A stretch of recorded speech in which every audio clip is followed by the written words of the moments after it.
আমার অনুষ্ঠান 7টায় শুরু হয়। 7টা 45 অবধি অনুষ্ঠান একদমই নির্বিঘ্নে হয়। 7টা 45 নাগাদ তখন আমার 7টা গান গাওয়া হয়ে গেছে আমার লিস্টের, এবং আমি তখন 8মতম গানে যাব। এই 7মতম গান যেটা আমি গাওয়া শেষ করেছিলাম, সেই গানটা হচ্ছে এই পুজোতে একটা ছবি রিলিজ করেছে দেবী চৌধুরানী, বুম্বা দাস শ্রাবন্তীদির ছবি। সেখানে আমি একটা গান গেয়েছিলাম জাগো মা বলে, যেটা দেবী চৌধুরানী ছবির গান এবং দেবী চৌধুরানীকে নিয়ে গান।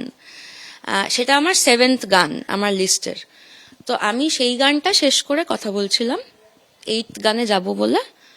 আমরা কেউ কোনো কিছু বুঝে ওঠার আগে আমি রিয়েলাইজ করি যে একজন মানুষ দৌড়ে, হেঁটে না, দৌড়ে স্টেজের ওপর উঠে আসেন, এবং আমার প্রায় এরকম ডিস্টেন্সে উনি চলে আসেন, এবং উনি মারতেই এসছিলেন আমাকে, মানে, এবং ওনাকে যখন সরিয়ে নিয়ে যাওয়া হলো, আমার হাতে যেহেতু মাইক্রোফোন ছিল এবং যেহেতু আমি মাইক্রোফোনে কথা বলছিলাম অডিয়েন্সের সাথে, উনি চিৎকার করে বলেন, অনেক জাগমা হয়েছে, এবার একটু সেকুলার গা, তুই তোকারি, গানও নয়, আপনি টাপনির কোনো ব্যাপার নেই।